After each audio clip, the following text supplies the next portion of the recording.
Hi, and welcome to the Peak Endurance Podcast. Episode 133 is an interview with Nikki Langman, author of the book, I'd Be a Badass, Navigating Your Road to Self-Mastery. This book is her personal journey of how she freed herself from decades of addiction, became an ultra-endurance runner after the age of 40, and how she propelled herself to unimaginable heights in every area of her life and career, using her badass framework that she created, and the fundamentals of emotional intelligence. In this book, she shares her badass framework with you, and demonstrates how you can apply those very same principles in your personal and professional life every day to get the results you want consistently, increase your courage and confidence, deepen your authenticity, take more purposeful action, lead more effectively, and manifest love and respect for yourself at all times. Nikki has an amazing story and is incredibly inspirational. I'm sure you will love this chat. Now, don't forget to subscribe to the podcast on your preferred listening platform so you know as soon as a new episode is available, including here on YouTube. Are you sick and tired of being injured or running in pain with little annoying niggles? Ensure you are ready for racing 2022 confidence seeking and healthy high performance. Love running again by heading to healthhq.com/run, or you can easily find them on Instagram and health platforms. Did you know that your mindset is the gateway to unlocking your fullest athletic and performance potential? Imagine this, you follow the training program to the letter, you're feeling the fittest, fastest, and healthiest you've ever felt, and yet you're so surrounded by nerves and negative self-talk that you fall apart on race day. Is that familiar? If so, one-on-one mindset coaching may be for you. I work with you one-on-one to develop your emotions and mindset to support your goals. This one-on-one coaching is conducted over Zoom and recorded for your benefit so you get to keep, designed to specifically suit your needs of developing a peak performance mindset and approach to running. I only work with limited numbers of clients at a time, as it is a highly personalized service, so I would recommend quickly getting onto my website, peakendurancecoaching.com.au, and filling out the form there to get yourself on my waiting list. I really hope you enjoy this chat with Nikki. I certainly did.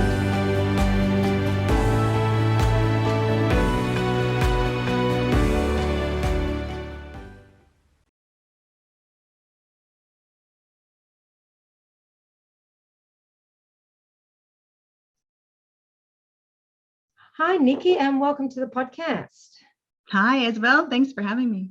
No worries. Now, normally I start the podcast off asking you to tell a little bit about yourself, but I don't want to get into that quite yet because that's quite a detailed story. So how about, first of all, you let the listeners know how we met, the story behind that one. And there is a good story behind that one as well. Yes. So this year in February of 2021, I tried my hand at something way out of my comfort zone. And that was participating in the Archie, which was a 50-kilometer race up in Mount Bola. Yeah.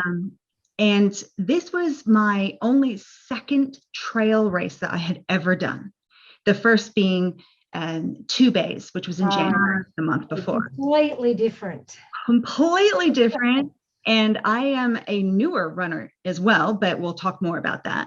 But I've only been running for a few years and decided I really wanted to try something really outside of my comfort zone and see how I handled it.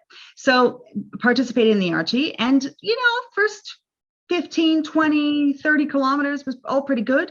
And then I learned what sweepers were. Now, this is how green I was to the running world, especially, trail races. I had no idea what a sweeper was, but as it was, Isabel and some of her colleagues, co-workers, co-volunteers caught up with me, and because I was the very last one on the course, and unfortunately I did not finish, but that's okay. It was, I did it. I got there. Learning experience. Yeah. And now I've just got something, even better to aim for. But we got into some fantastic conversation there as we were kind of, just picking up the end of the race. And, I think I started to slow down and take the pressure off myself when I saw that I wasn't going to finish anyway. So might as well just hang out, chat, and get to know some new people. So that was the start of our relationship, our friendship there. That's right. Yeah. And I remember hearing a little of your story, and I was really interested because you were telling me you were putting out a book. Yeah. And I just love the title of the book. I'm gonna hold it up now for people. Oh no, you can't really see it with this background. How to Be a Badass. Now, I thought that was really an interesting title, and I love the concept. So, and you sent me a copy of the book, obviously, and I've read practically all of it. It's a cracking read. Like, I loved it. As in, it's a great story, but it's also a hard story to read, certainly your earlier life. And because you share a lot of personal stories in this book. Can you give the listeners just a few details of what life was like for you? Yeah. So in the beginning of the book, I lay it very bare and very honestly, and I talk about my history in drug and alcohol addiction. So in fact, I start the book by talking about the first drink that I ever remember having, which was at 7 years old. And at that age, it's a bit shocking when people hear that. It's like, oh my God, 7 years old. You wouldn't even know what alcohol was. And I didn't. And so I'd kind of tell some of those stories about how my childlike logic just put together that when I saw adults in my environment that were unhappy, they had this magic water. And when they drank the magic water, they were better. So, of course, that made sense to me. And over the next, 7, 8 years into my mid-teens, I developed a really raging addiction to alcohol. Was still at that point, still too young, hadn't been introduced to drugs, street drugs, but, really was getting good at becoming deceptive and manipulative. And again, this is all very childlike, very innocent. I didn't mean to become a drug or alcohol addict. I didn't mean to hurt other people. I didn't mean to steal from people or lie to people, but it was just all that this is what the disease unfolded. And I really wanted to tell those stories from the early days to show people, whether you're familiar with addiction or not, just how powerful that disease can be, and that it is not a choice or a matter of will. When somebody is struggling with an addiction, that is not, poor choices they've made that they deserve what's coming for them. It's probably something that is, that many, many layers below what we think or see on the surface is where the disease lives, and it controls behaviors and actions in ways that are most of the time incomprehensible. So I really wanted readers to get my firsthand experiences and to not hold anything back, to say this was the truth. This is what happened. And if it helps you understand somebody else in your life that may have made some poor choices, due to addiction, then, hopefully my story can help people understand, or even understand your own struggles if you're grappling with why you've done some of the things you've done. Yeah, so like you said, you started off with alcohol addiction, and then you got on to drugs. And what happened within your life once you were more on the drugs sort of path? Yeah, that was scary. But like with anything progressive, I wasn't going to just stay at alcohol. I was curious. I wanted to see what was next. And, when I got into, so I grew up in the US, and so we had primary school, then middle school, then high school. So it was like those in-between years of grade 7 and 8. That's where I really started to become introduced to the world of drugs, marijuana, but then getting into some of the harder drugs, the cocaine and the methamphetamine. And a lot of the pull for that is alcohol was hard to get. And, and as a 12 or 13-year-old, I couldn't get a fake ID because I couldn't pull that off. And, trying. Obviously in America, the legal age for alcohol is 21. And it's very hard to look 21 when you're 12. Yeah. All the makeup in the world, and you can't. but and convincing adults to assist you by buying you alcohol didn't always work either. Yeah. I kind of thought, well, as the opportunities were limited, there was more of an opportunity with the illicit drugs. So I started hanging around people who had access to the drugs.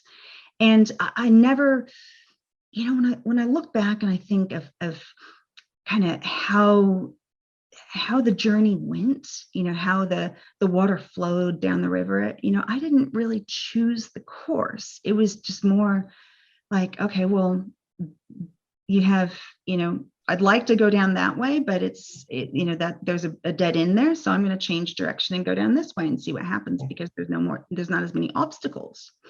And however, my ability to function, to live, and even to stay alive, it was a completely different game going into illicit drugs. And then even the obstacle of funding that, I had to start doing some dealing to support my habit. And again, in the book, I tell some horrific stories, stories that I really had to ask myself, do I want other people to know about this? There's one in particular, if you've read it, you know exactly which one I'm talking about. Yes. It just shows how our morals, our values, and who we are can become so hidden. And that the power of shame, and where, what the shame of the addiction can do. And there was a point, I won't give away the story, but there was a point where I thought, I can't imagine feeling any worse about who I am, or any lower than I am at this moment. I felt despicable. And that was a big turning point. And that was the point where I asked for help, was when I saw what the drugs were doing to my core values and who I was. Yeah. So you got some help, but that was still a struggle within itself, really, wasn't it? As in, once you got help, then you sort of also got into the area of, once you were better, for want of a better word, like I said, we don't want to give the story away, then you had some issues with food and that sort of thing as well, didn't you? And dieting and that sort of stuff. Yes. Yeah. Thank you. So I did get treatment. I did get sober, and I was really connected with the Alcoholics Anonymous community. And again, this was in the States. So my experience with AA is mostly in the States. And it was great, a wonderful environment of people from all walks of life. It was so much fun, and probably some of the best years of my life were in those rooms of AA. But still this, the disease of addiction can manifest itself in so many ways.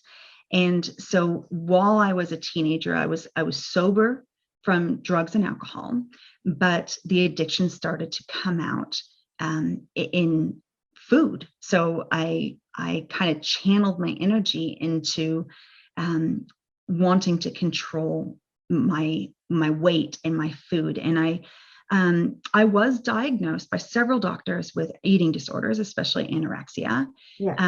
But I never fully bought that was true, because I knew I wasn't giving them all the information. So they were making a diagnosis based on what I was telling them, but I knew I wasn't telling them the truth, right?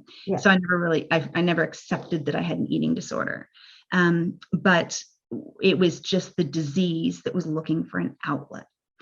And this is something I've learned over the course of my life, just kind of fast forwarding a minute and we'll go back, is that the disease is always with me, and I cannot get away from that. What I do now is I have very, very good self-awareness and self-honesty skills. I know where my yellow flags are, and I know where I need to, if I'm going down a certain path that might lead to making bad choices, I know now where I need to stop and take that look in the mirror and go, no, Nikki, you are not going down that path, because you know what that will lead to. So, a lot of my teens and 20s was kind of discovering what limits I could push and which ones I couldn't. So, and that's interesting that you say it's something you have to live with all the time. I guess people kind of think, well, once you've conquered it, then you're done, kind of. But it's basically, I'm guessing, in a way, almost a choice you have to make every day. For me, it is. Yeah. And, other people's experience, and I've heard a lot of people say that they suffered for a particular amount of time. Maybe it was in response to something traumatic that had happened or a crisis in their life. And they started to abuse alcohol or food or something else. And then that they got through that crisis, and then they've been able to regulate and be quite normal.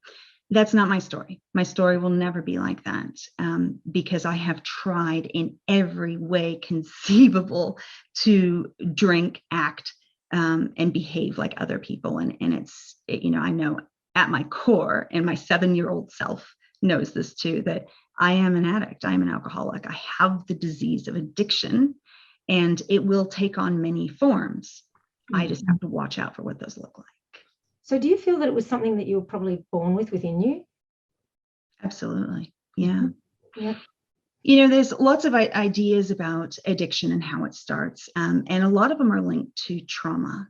Yeah. And, even in this isolation that we have all been in for the last year and a half, in and out, that has been a kind of a breeding ground for people starting to struggle, or maybe for the first time in their lives starting to struggle, or struggles are re-emerging because of the trauma that we are all feeling being in this crisis. However, there's also the idea that there could be a genetic component, and that addiction can be something that's just in your DNA. And that, I think, is more true for me. Is I was brought up in a loving family in a beautiful part of California. There was no trauma in my early life that I can recall. I think it was just there. And as soon as alcohol got into me, it ignited that gene, or that, part of my DNA that was saying, oh, hello, there you are. Come join us. We're having a party over here. Yeah. It's interesting. And I believe that it is certainly partly genetic as well. I certainly believe that. Now, then you also got addicted to painkillers, didn't you, when you had an accident? Yeah. Early 20s. So I'd actually, I had relapsed from alcohol about 18. So I was sober from around 15 years old to 18. And then I convinced myself that I probably didn't have a problem. It was just, I was young, I was experimenting, and everything would be fine now. And so I started drinking again at 18. And fast forward a few years to, I believe I was about 20, 21. And I had a fall on some concrete stairs outside. It was alcohol related. I was very drunk at the time. And I ended up breaking my back in a couple of places. And so that introduced me to prescription painkillers. And that was in 2001. Now, the opioid crisis in the US, I think we all know, has been a huge, huge thing. And it's mind-boggling how out of control the opioid crisis got, and still is. Australia also has a lot of issues with overuse and misprescribing pain medications. But I'll tell you, having lived in both countries, the US has got it sealed up. It is huge. Late 90s, early 2000s is when the drug companies were really pushing doctors, saying these medications are not addictive. They brought in really, really strong stuff, like to only be used by terminally ill patients, and they were handing it out. Just writing prescriptions. It was as easy as walking into a doctor's office and saying, I've got pain here and here, and they just write you a prescription with 6 repeats. And then you go next door to the doctor down the hall and say the same thing, and they write your prescriptions, repeats. And I started to treat that like a game. And it was, legitimate. The injury in the beginning, there were no red flags to that, because I had a legitimate injury that required some, medical pain relief. But then my cunning, addictive brain took over. Once I was healed and able to walk again, and I just kept going. And then I started expanding that repertoire to other types of drugs and getting, really knowledgeable about the drugs, their side effects, their interactions and things. So I could go into other doctors' offices and speak very intelligently about these particular prescriptions I wanted them to write. Mm. So, my drug seeking behavior kind of led the way there for many years as well. Yeah. It's, and like you say, quite scary how easy it was for you to be able to do that. In reality, really quite easy. So obviously you're clean now and all good. You're a runner now. Have people ever said to you, because I hear it a lot, that you've just replaced one addiction with another? Yeah, I do. I hear that. And I'm okay with that. It used to bother me because I'd say, no, it's not. It's not the same thing. You don't understand. But now I think, okay, well, that's for people who have not had firsthand experience with addiction, or even firsthand experience being a runner or an endurance runner. It's really hard to understand. So the way I say it is this, well, actually, let me back up a bit. So and I'm sure we'll talk more about how and why I started running, but not long after I began running, I started really being attracted to the longer distances. And that was just my interest. I wasn't as concerned with my speed. I wasn't as concerned with PBs, or, I didn't have any interest in doing shorter distances to, at higher speeds. I just wanted to go long and slow and just really enjoy it. And I just liked the freedom that running gave me and the ability to just quiet my mind down. Yeah. And so when I, did my first couple of marathons, I thought, all right, I want to just explore this world. What's this ultra marathon stuff people talk about, and then I did learn that there are actually quite a few people who are in some sort of an endurance sport who are in recovery as well, that it's kind of something that, it's almost very natural for people who are comfortable at extremes to then seek out other extreme things that people who prefer more moderation in their life wouldn't go to. So for me to take an interest in ultra running made a lot of sense to me. Yeah. And when people would say to me, are you replacing exercise or running with, is this just becoming your next addiction? Do we need to worry? I think that a lot of my family said that. Do we need to worry about this? And so I describe it like this. I am a person who's comfortable at extremes. I have done very extremely dangerous things and extremely bad things. And I've also done really extremely wonderful and positive things. I love jumping out of airplanes. I love roller coasters. I love bungee jumping. I love having, spicy pepper competitions, who can eat the most jalapenos in 5 minutes. And I love anything that other people consider extreme. And that's not, to me, that's not addiction. That is just comfort in being an outlier. Yeah. So when I think of what drove me to drugs and alcohol, it was perseverance. Yeah. It was perseverance. It was having the drive inside of me to go harder, faster, and longer than anybody else. And I did that. I was very good at outlasting people. So drinking games or collecting them prescriptions on a Tuesday afternoon or something. But it's that same drive, that exact same drive, that determination, which carries me to the finish line of a race. Or even sometimes just to the start line, the harmony. That's very true. Yeah. So did you want to tell the listeners how you did actually get into running? Yes. So when I talk about sobriety, there were many times where I was in treatment. And I don't usually use a lot of years or exact numbers because I just try to keep it about the story, not the detail. But several years ago, I had probably my worst relapse ever. And there was a turning point there where, and I that's not something that I need to talk about, but it is in the book if you're interested. But it was a very big turning point where I finally surrendered. And I had never surrendered before. And when I finally let go and said, you know what, I am an addict and this is not going to change. I can't force myself to be different because I'm always ending up back in the same cycle. So finally accepted it and moved on. And for the first few years of being fully sober and released, I know that sobriety is a daily management. It's something I always have to be aware of, but I accept and I'm cool with that. And most days I'm absolutely fine. But I also can be really angry.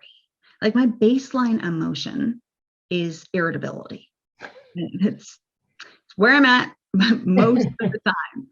And I think because I feel emotions very deeply, I feel love very deeply, I feel anger very deeply.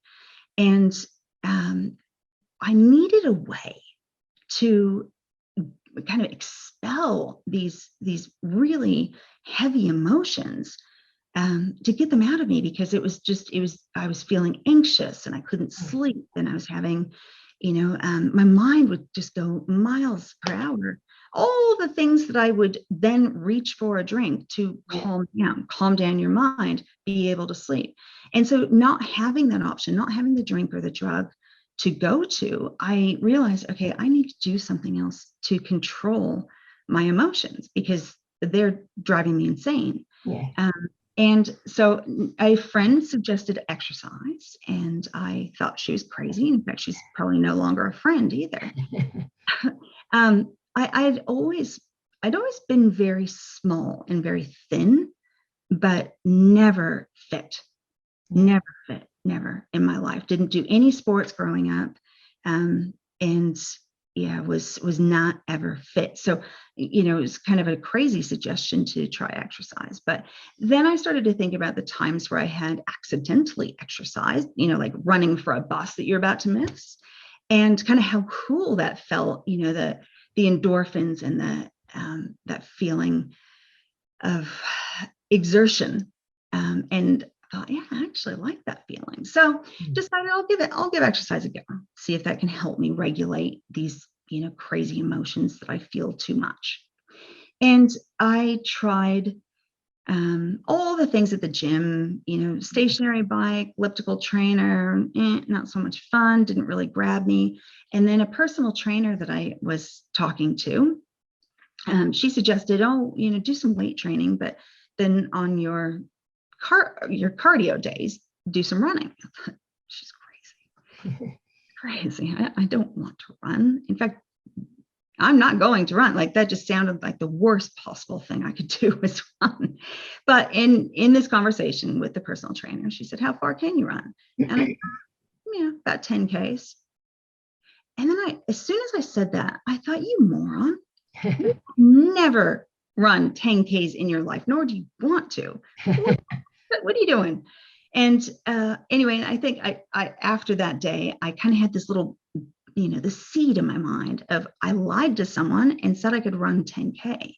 All right, girl, well, challenge yourself, see if you can do it. And so I tried. I thought, all right, well, here I go. And I tried the couch to 5K app first. And after a few weeks, when I was able, and at this point, as I was just starting to run for the first time ever, I was about to turn 40 and I was a smoker. So I also thought, well, I want better emotional regulation, but I'd also like to get off the cigarettes too. So, there was an extra impetus. And once I got to 5K, I thought, all right, it's pretty cool. It's still not 10, but it's 5. So now keep going, see if you can get to 10. And I thought 10 wasn't going to be any better than 5. 5 stopped. And I walked away, and it was great. pat yourself on the back, you can run 5K, yay. But all I thought 10 was going to be was just twice as much pain. And so I started building up, 6, 7, 8. And then there was this one day that changed everything. I was coming back. I'd left my apartment, gone about 4Ks, was on the return. So I was approaching my apartment at about 8Ks. And that would have been the farthest distance I had ever run, was at 8K. And as my body kind of wanted to pull to the side of the road where my apartment was, my head said, no, something feels different.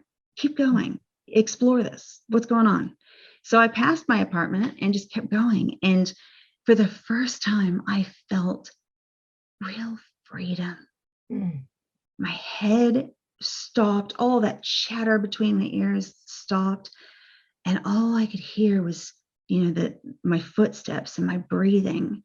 And I went with it. And I thought, wow, I've never experienced anything like this before. Mm-hmm. And I went for about another 6K. So wow. Yeah, did 14Ks accidentally. And then went, wow, I really, really love this. And it changed my perception about running completely. Yeah. And what I needed to have that change of perception is I needed to go long enough until all of the chatter in my head stopped, all the excuses, the reasons I wanted to quit, my back hurts, my hips sore, What did you call it in the book? A negative tape? I think it was. Yeah, my tapes. Yeah. That, because it's so, I still get that even now. Sometimes, the starts of a run, I get that, too. So I bet so many people do. So yeah, what I write about is I say every time I decide to go for a run, so the alarm goes off and I decide I'm going to go for a run, my brain puts in a cassette tape, and it's called my anthology of excuses and reasons to stop. As soon as I press play on that, it's just this loop of, oh God, I don't think I slept enough. I've got so much to do. Oh, I've got a meeting at 9. It's raining outside. Actually, it looks a little windy outside. Toe hurts. And I think you've been listening to my head too. Yeah. Right. I think we all have this. We've all got our own version of it. And it to me, it's like it's a challenge just to get out the door, right? And especially during this pandemic, my motivation's been like a wet sandbag, just trying to get out the door. So I get out the door, I get out the front door, take my mask off, get all settled, and then keep going. And it's probably about, I'd say, 3-4 kilometers, the tape plays and, gives me all the reasons why I should stop, all the reasons why, you should go, you had a recovery run yesterday. Maybe you should just do some yoga and Pilates today, blah, blah, blah, blah, blah, blah, blah, blah, blah, blah. And then at some point the tape runs out. And I use that analogy of the cassette tape because, it wouldn't have the same impact if we put it on shuffle or repeat. It's like, but I think we're all old enough to remember what the cassette tape was. It had up the wheel, and when I got to the end, it stopped. And so, and I also saw a running meme recently that was perfect. It said, "Never trust the first mile. The first mile is a liar." Yeah, I like that one. It's so true. It's so true. Except sometimes it's more than a mile, but yes. Yeah. No, your book, How to Be a Badass, Navigating Your Road to Self-Mastery. Can you explain the title? Because the title is very important. Yeah. So I am a speaker by profession. So I specialize in emotional intelligence. And so for many, many years, I have been in front of groups of people, workplaces, leadership teams, conferences, seminars, all sorts of environments, speaking. And I love speaking. I love talking to people about, emotional intelligence and self-mastery and how they can be the best version of themselves. And quite often people would ask me, so, what's your story? How did you get into this field? What do you do for resilient strategies? And I would clam up. I didn't want to talk about myself at all, because the thing is, I've built a career in corporate HR and learning and development. And only in the last few years have corporations been open to people disclosing mental health conditions or things like addiction. But for many, many years, I kept that very silent. I will help you, and I can talk to you about you, and I can give you lots of great advice on things that you can do, but I cannot be honest with you about who I am, because to me, that could have been career suicide at some point. Yeah. I didn't want anyone to know. And so then I finally, I broke away from the corporate world right about the start of COVID. It was a perfect opportunity for me to say, okay, you know what, I've hit my ceiling. I've hit my head against the corporate ceiling too many times. Yeah. I now want to branch out, and I want to start talking about the things I really want to talk about. I still want to talk about emotional intelligence and self-mastery and whatnot. But now I want to talk to you about what that means to me and how I got there, because I think those are the really inspiring stories. We don't follow people because they say, I have really cool material, you should follow me. Yeah. We follow them because we connect with the person. Yeah. And then we start to realize how much cool material they have. And so I wanted to do that a bit differently. So I decided to upskill my professional speaking skills to become a world-class speaker. And in a lot of my early keynote addresses that I was doing, I was really focused on wanting to inspire people and be a message of hope and resilience.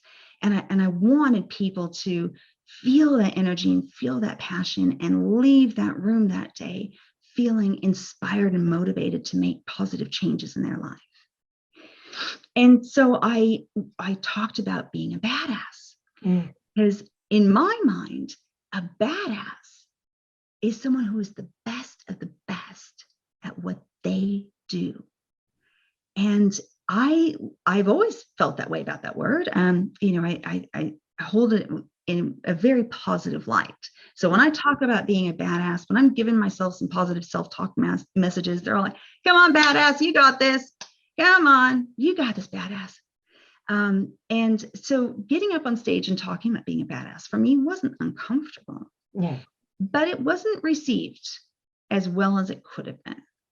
So some people would really latch on to my message and, yeah, we're badasses. We got this. Any challenge, bring it to us. We got this. We're badasses.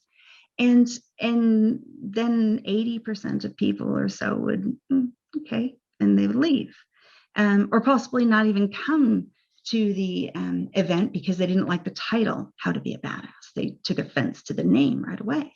Yeah.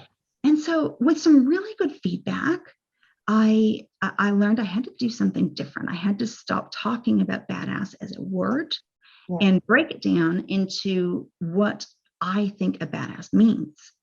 And so for the next several months, and especially when I was out running, because that's when I had that time in my head. And once the tape ran out, then I can actually start thinking productively. And I would use that time just doing those long Ks and thinking about, okay, so when I am a badass, what do I look like?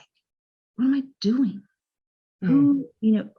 Who comes out when I feel at my most powerful? Yeah. And so I was able to turn the word badass into an acronym. Mm-hmm. So the B is brave, A, authentic, D, direction or purpose and direction, A, action, S, self-love, and S, positive self-talk. And all of those things together, when I am all those things, I am a badass. I love that. It's excellent. It's really good. So we're not going to be able to have time to go through all of them, but I thought maybe we could talk a little bit about them. and how it also might relate to, you know, ultra runners. So often, you know, ultra runners are stepping up distance or whatever in a race. So how do we be brave and do those sorts of things? How do we do things we find hard? How do we do things we find hard? That's such a great question. That's such a great question. I don't think it's as hard to step out of your comfort zone as it is to stay in it. And then deal with the what would have happened if I'd done this. A friend of mine, a mentor of mine, says a should is a desire that never got actioned. So when I think of bravery, when I think about, you know, my impetus in trying to, you know, move into the ultra ranks, is, okay, what's the worst that can happen? You know, I might see a snake. That's possible. In fact, quite probable. Is that the worst that's going to happen? Well, I might twist my ankle or break my leg. Okay. Is that the worst that's going to happen? And, you know, I kind of take myself through that process of what's the worst that can happen, and then imagining that happening and how you deal with it. And, you know, and then say, well, there's probably going to be other people around me. Help wouldn't be far away. You know, I've got ways of communicating. And, you know, and then I think, you know, for me, even resigning to the fact that I didn't finish the Archie, you know, that the race we were talking about, that I didn't finish it. That was tough for me, because I think that was the first race ever that I had not finished it. But I quickly, very quickly, like that day before I went to bed, reversed my thinking. So my thinking wanted to go to, I failed. I shouldn't even, this was too big. It was too far out of my comfort zone. What was I even thinking? You know, I stopped all of those and just went with, okay, you know what? Yeah, you saw a snake. You weed your people a little bit. That's okay. That's the worst that happened. Did you injure yourself? No, you didn't. Couple scratches, no problem. And I think that really helps me to, you know, to kind of talk out, allow your mind to express its concerns. Yes. But then tell it when to be quiet too. Yeah. So that's good. And in regards to, say, self-talk, I mean, I don't know about you, but I hear a lot of runners and sometimes even myself, you know, oh, I'm so slow. I'm not a real runner. You know, and all the negative comments that you hear a lot of runners say. How do we work on our self-talk?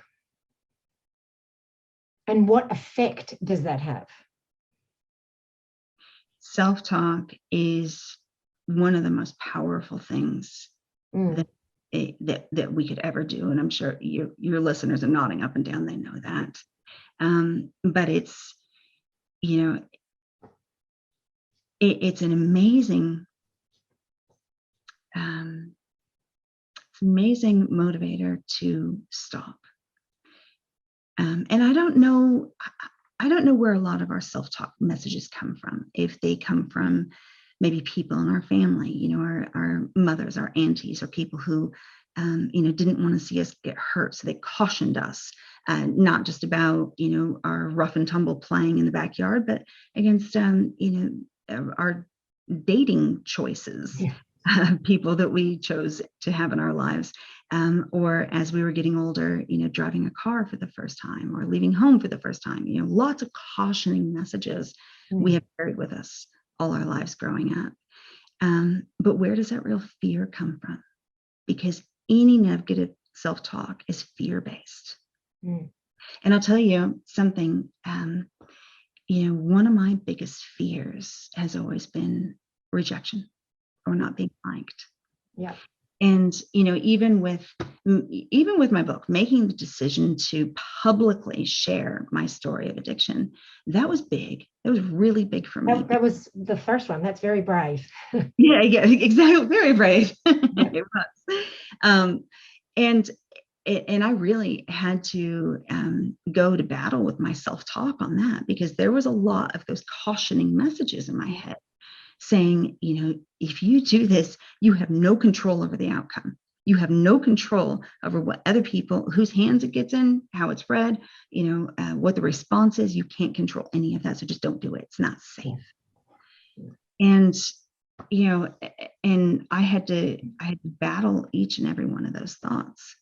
And, it's been the same thing with career choices or, relationship choices. I have had to really go deep and hear the message, hear what the self-talk is saying, and then say, okay, where is it coming from?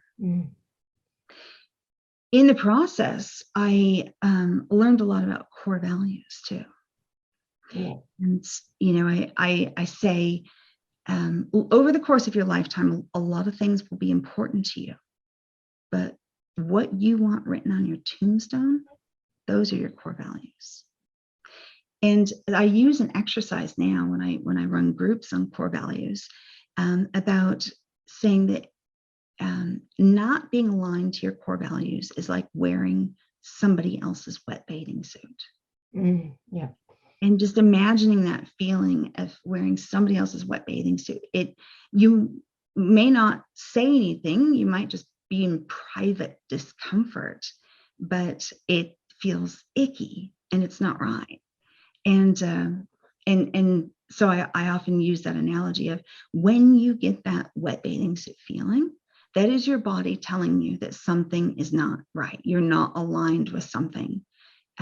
Explore that feeling. And that's very good advice. Yeah. All right. And so how do you think, putting it all together, how can people take action on your book then? Oh, I'd love to share a copy with you of my book, which is for sale on my website, nikkilangman.com. But when people say to me, what is the best compliment I can ever receive? It's when someone says, Nikki, you've inspired me too. Yeah. And that is the purpose of everything that I do, is to be a voice of hope, of inspiration, to be a voice for people who are struggling, that maybe are choosing not to share their voice right now or haven't found their voice. To runners who maybe are like me. I'm still very much a baby in the running world. But I've got to start. I've got a few races under my belt, and so maybe there's those people that sounds appealing, but I don't want to be the newbie on the block. I think my book has a lot for everyone in there, and if it doesn't speak to you, it might speak to you about people that you love and care about. So I would love to share my book with you, and yeah, it's. Oh, look, I have to say, upon reading it, firstly, very well written and easy to read, as in it flowed really well for me. And I'm just like, I've gotten through your life story and I'm getting through, I think I'm up to now, it's self-love. And I like it that you're saying self-love is not being a narcissist, which is a very important thing, to make that distinction.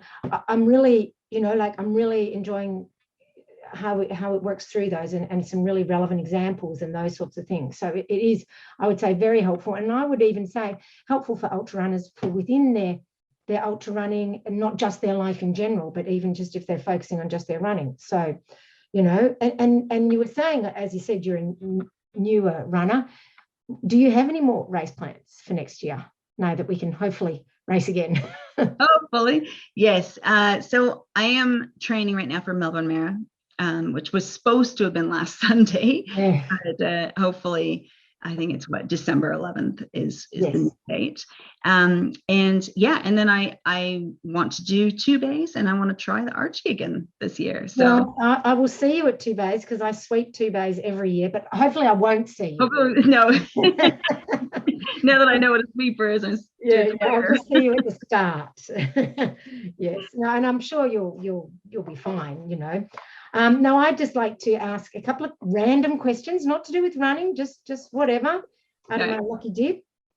So, first one is, something I like about weekends is. Finish that sentence. Time to run. I was hoping you'd say that, because that's yeah, I get it. Yeah. Next one, what do you do when you feel lonely? And this is probably quite relevant with lockdowns and those sorts of things. When I feel lonely, I do a couple of things. I go through photo albums. And I look at, photos of myself, or, with people that I love that I haven't seen in a while. And, in fact, a while ago, I told myself not to do that anymore, because I felt that reminiscing might lead to me feeling depressed, right? But I feel it actually has the opposite effect. It's actually looking at those happy memories has reminded me that what we're going through right now is only very temporary. Yeah. It's a blip on the radar. And, that, we will get through this. We will see the other side very soon. And so those happy memories just help me feel more connected. I like it. That's a good one. Music too. So I'm a very big heavy metal fan, and I'm also equally an opera aficionado. Oh, really? There you go. Depending on the mood, it's either Pavarotti or Motorhead. Wow, that is eclectic. Last one, what would you like to be really good at?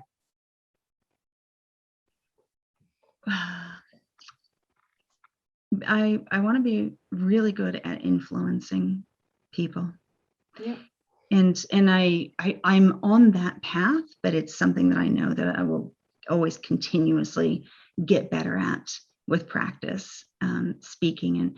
But I think that I know I've got a great story. I know I've got a great message. And that's one thing that people who would like to be speakers or are speakers struggle with, is that they don't feel that they have a good enough, powerful enough message to share. And one of the things that I like to do in my messages on stage is to tell people it's not about how big the story is. It's not about how big the beast that you have had to overcome is. The bravery of the warrior, the bravery of the person who stands up and keeps going no matter the odds. That is the story. And some of the best stories I've ever heard were not tales of child abuse or drug and alcohol addiction, or a shark attack or things like that, where something happened to them. It's about how many times that fighter got up and said, I will not let this break me. And I want to continue getting better at being an influencer like that, where I can reach people everywhere. That's awesome. Well, your book, I am sure, is definitely a part of that. So can you just tell us, the listeners, again, where they can get your book? Yes. So it's called How to Be a Badass, Navigating Your Road to Self-Mastery. And you can get it off my website, which is nikkilangman.com. That's NIKKILANGMAN.com. And I will set up a special discount code. Awesome. So what should we call it? Peak Endurance? Peak Endurance. Endurance, and we'll do 25% off. Oh, awesome. Thank you so much. Well, look, I'll put the link to your podcast, to your website in the podcast show notes. And now, if people want to follow you on social media, where can they do that? Facebook, LinkedIn, Instagram. Yep. Those are the three I use the most. Yeah. I'm just starting to play with TikTok. Watch this. You're brave. I am. It's the first letter of the badass. That's right. You got to, and I guess, you got to keep finding things to be brave about, don't we? Yeah. The thing about bravery, though, and I do talk about this in that chapter, is we often think of bravery as being physical bravery. Yeah. So, acts of heroism or things that where, injury or death could have been a possibility. And we think of those things as that's what brave is. But there are many other ways to categorize bravery. In fact, I list 6. There's social bravery, emotional bravery, spiritual bravery, intellectual bravery, and moral bravery. Yeah. I remember reading through those and loving seeing that because, I've heard the saying, you need to do something that scares you every day. And I say, holy moly, I'm going to run out of things. But that really clarified for me that it doesn't have to be, like you said, a heroic thing or a physical thing. It can be anything, really, anything that puts you slightly out of your comfort zone, I guess, or as a challenge. Absolutely. Absolutely. Yeah. And I often use the cowardly lion in examples that, he was so consumed and ashamed of his lack of courage that he wanted to go to the wizard and have the wizard give him courage. And, he was so consumed about not having it that he was completely oblivious to all of the brave deeds he did on that road to Oz. And when he finally got in front of the wizard said, "You are brave. You just have to see it."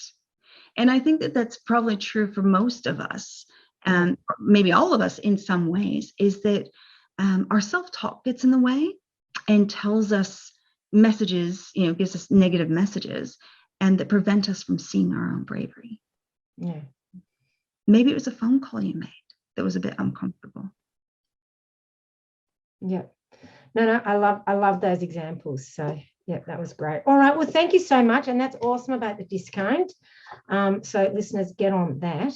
Thank you so much for coming on the podcast. And hopefully we'll, and if people see you at Archie's or Two Bays, go and say hello. Yes, please do. Please do. I'm always looking for more runner friends. That's right. All right. Well, thanks so much. And we'll chat to you later. Thank you. Thanks for having me. Bye.